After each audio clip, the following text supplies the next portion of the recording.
What can you do to to help? Because these things, this farm effect, the studies were done with children, but there's a lot of studies that show that it helps, of course, with adults.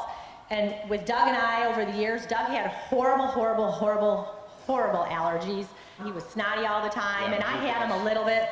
And just over time, being exposed to the dander from the animals, the dust from the straw, all that kind of stuff, eventually we were desensitized from it, and we have no allergies whatsoever. And I mean, I'm just amazed by it. And the one thing that I could say is being out in nature is huge. When you're out in the soil and you have your hands in the dirt, your feet in the dirt, you're out in nature, and you're out in open surroundings, it is very good for your mood, it's good for your senses, it's good for your immune system, just your overall well-being. It helps with your blood pressure. So to get outside is huge, because right now our young children, most of them spend a lot of time inside. So what it is trying to get people to get outside more. So the more time you can spend outside, the better. And especially in the morning, your eyes and your body, your circadian rhythms and everything, your internal clock gets regulated in the morning. So a lot of people may not get outside till 11, 12 o'clock. You want to try to get out in the morning to get your body charged and ready to go, because that's going to set your clock. And it's also really good for your eyes. And your digestion and your heart rate and all that stuff. So if you could just do one thing, is just to try to get outside, be out with nature, because nature is so healing and we're getting so disconnected from it. So we live and work outside, and so I've noticed now when we come into the city, I just feel so bad, and then I can't wait just to get out in nature and have trees around me. And before, I may not have noticed it that much because we were always around like the concrete jungle. And now I can really feel it. I can just feel that pull where it's just pulling me more and more towards it. So if you could get out in nature, maybe you're suffering from health problems, maybe you're not feeling good, maybe you have fatigue, maybe you're low energy. One wonderful thing to do is just get out in nature and get in the sun, go for a walk. That is, people tell you walking is so good for you. It is. Get out and walk and to move and do these things, because it's so crucial to your life and your health. And when you're outside, try to go barefooted as much as you can, right? So like concrete, dirt, grass, You're sand. moving on. That's called, what's that called? That has a special name. I'm grounded. We're grounded. What happens now is, though, like people used to use natural fibers on their feet, like leather and stuff like that, or just barefooted, but now we're using like, rubber and stuff, which breaks that connectivity between the earth and yourself, where you're getting like no charge like you're supposed to. Like we're meant to be like connected, like a one force kind of a thing. I'm not going to get too crazy with that, but you know what I'm saying, right? It's definitely, we are designed to be, like this one big ecosystem. Yeah, it's sort of like the earth is like a gigantic battery, and there's a subtle charge from the ground. So when you're barefooted, you're connected to the earth. I mean, hundreds, thousands of years, people slept on the earth, they were barefoot, they did that, and if you would wear something about on your feet, it would be leather, it would be plant-based, so you're still connected. And then when you put rubber underneath you, it pulls you away from that, so you're not connected, because it's very healing to be connected to the earth like that.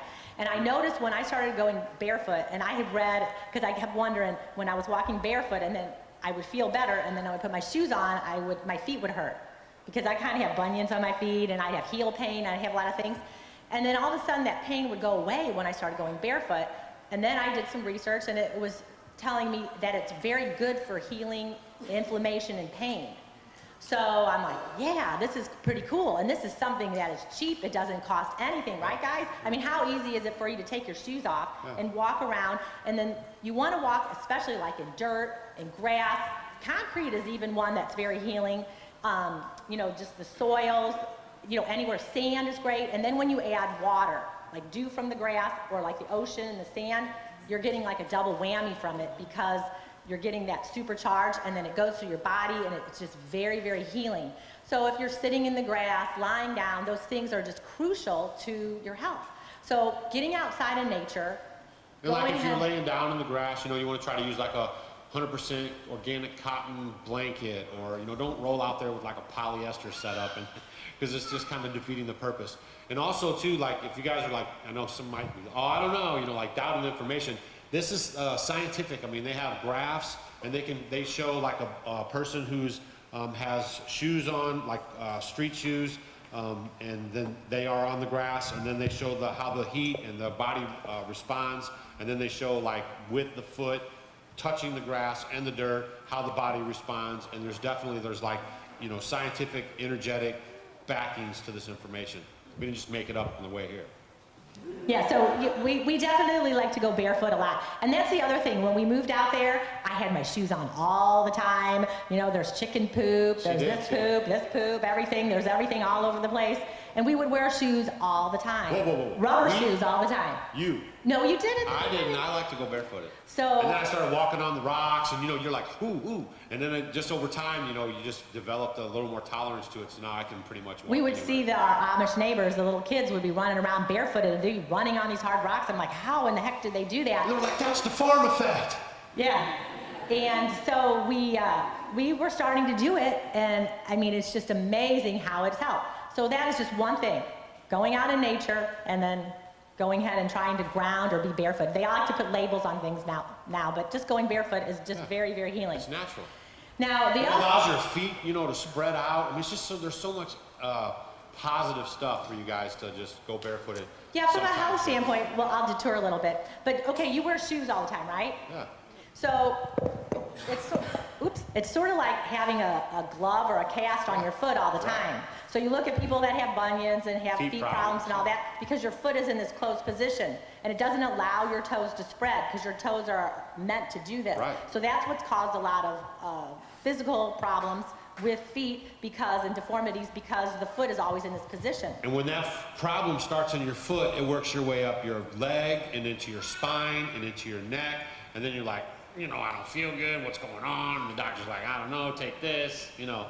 Yeah, a lot of things can be healed just from the feet. So just think of it like a foundation on a building, right? So like I'm a big guy, right? And if I have my feet all crunched in shoes all the time, like I don't have that good foundation. But when I'm free with my feet can spread out and it holds my weight and it distributes everything properly throughout my whole body. So here's a farmer gardening exercise.